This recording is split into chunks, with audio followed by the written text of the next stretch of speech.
Hey guys, MD Prepper here. Knife reviews this time on an absolute must-have survival bushcraft and general purpose out there in the woods and surviving in the zombie apocalypse blade. This is the Cold Steel Bushman series. There are two primary blades in the Cold Steel Bushman line. There's a third one. We'll talk about that here after a while.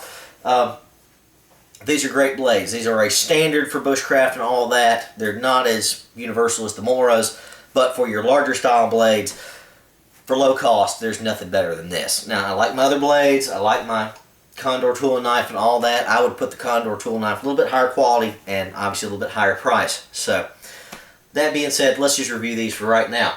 You got two styles. The classic Bushman, right here, from Cold Steel. Nice flat edge here on the back. I think this is probably my personal favorite overall between the two. I've used another one of these. This is more of my showpiece one. My beater blade is elsewhere.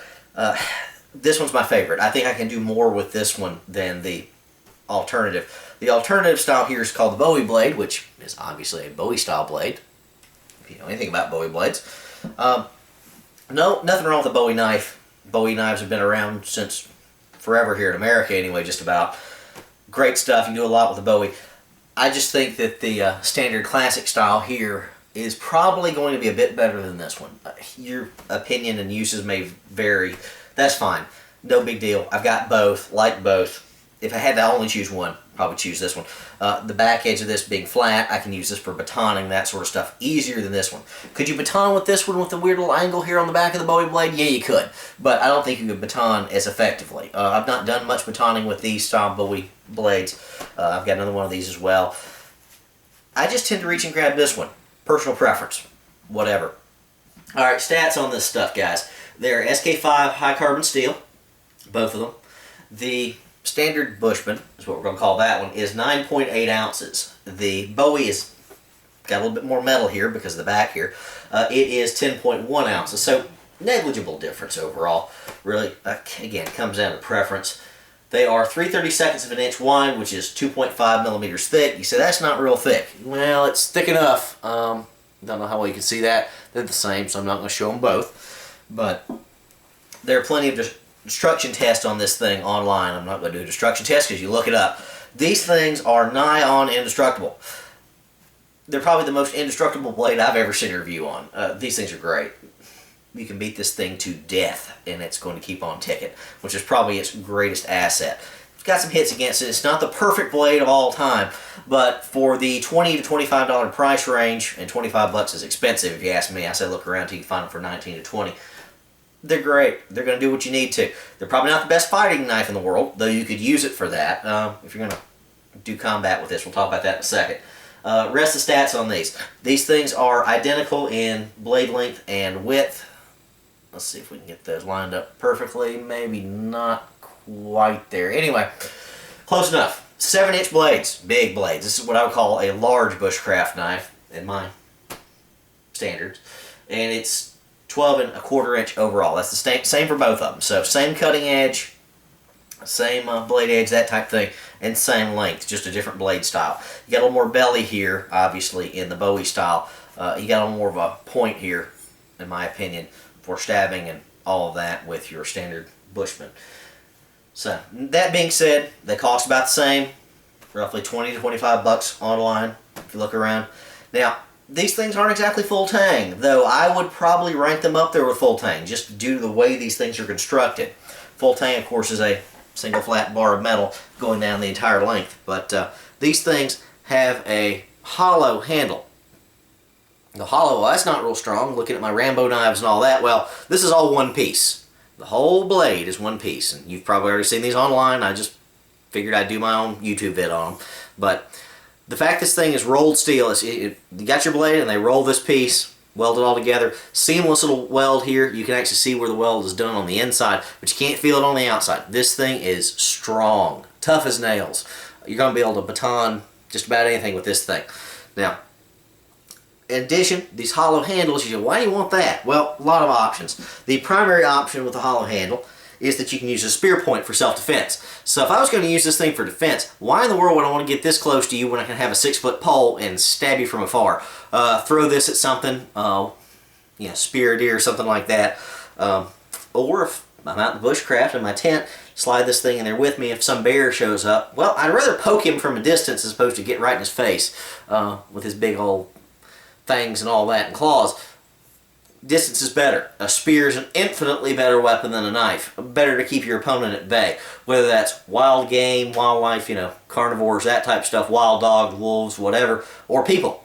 I'd rather stab somebody if I had to from a distance. I'd rather shoot them from 200 yards away, but sometimes you don't have that option. So you can do a lot with this spear, or as a spear.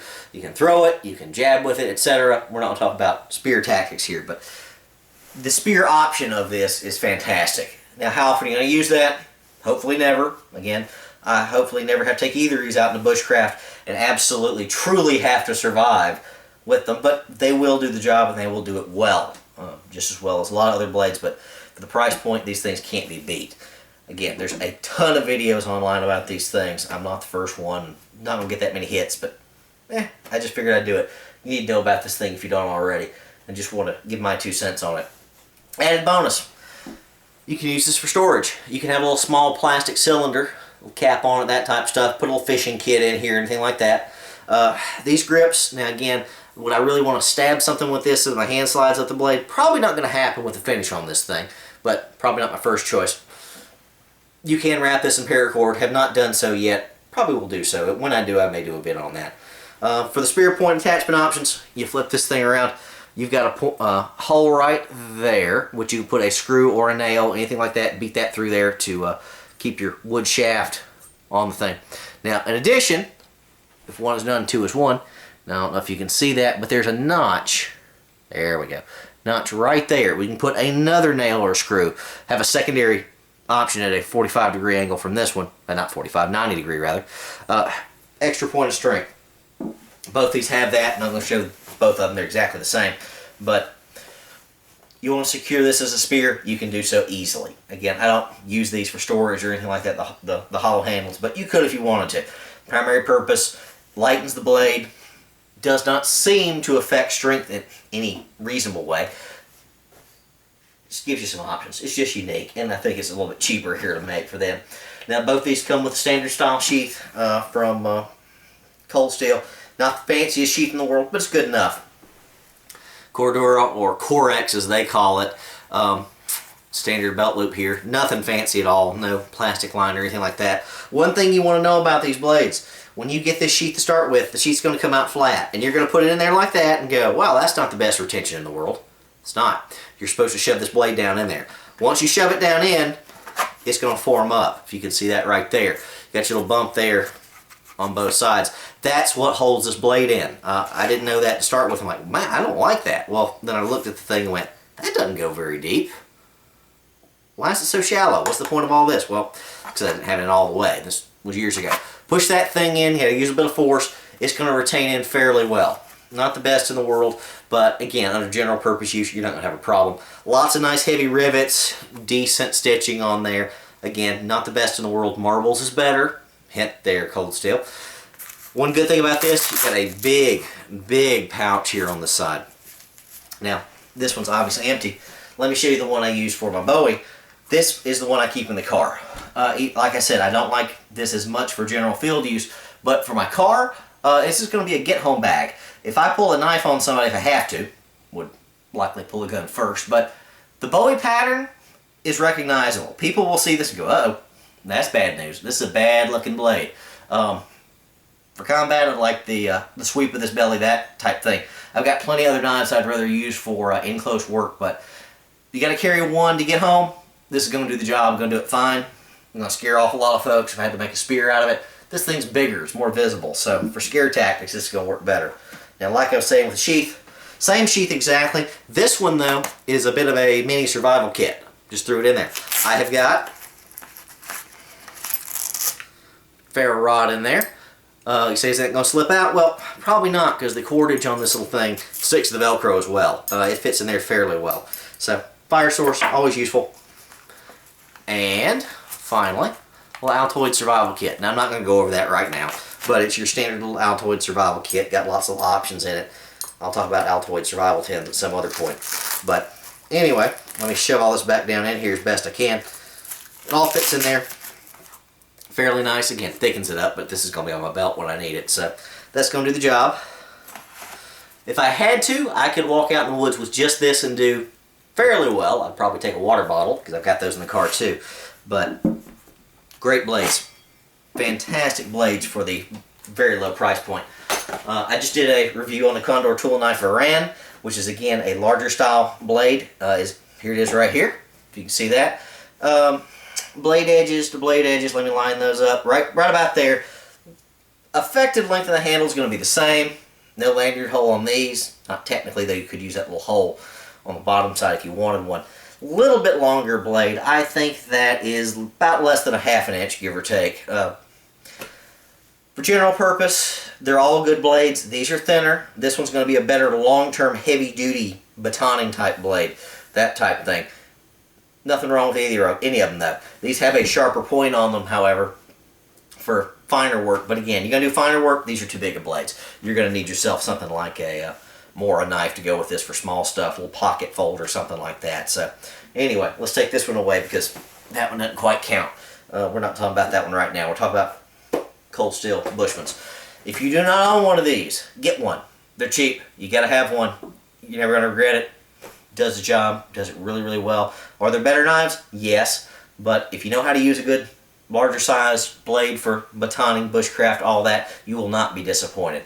$20 with this for an additional $10 to $15, get yourself a Mora. You're good to go for most of your tasks that are medium to small. Again, get yourself a hatchet or a folding saw for the bigger stuff, or a camp axe, something bigger, wetterlings and all that, and that's much more expensive. But for low cost, this would be the first one I'd start with, honestly. This one right here. I like my Condor tool knife. Love those a lot. I'm not going to say anything bad about them. This was one of my first bushcraft knives other than a Mora and just your standard pocket knife. Love these a lot. Can't beat them. Now, one thing I've noticed, I can't find these as often as I used to. I find this one online almost all the time. These seem to be out of stock, or they're not listed on the website anymore. So I don't know if Cold Steel's getting away from this one. No, what I would call the standard Bushman.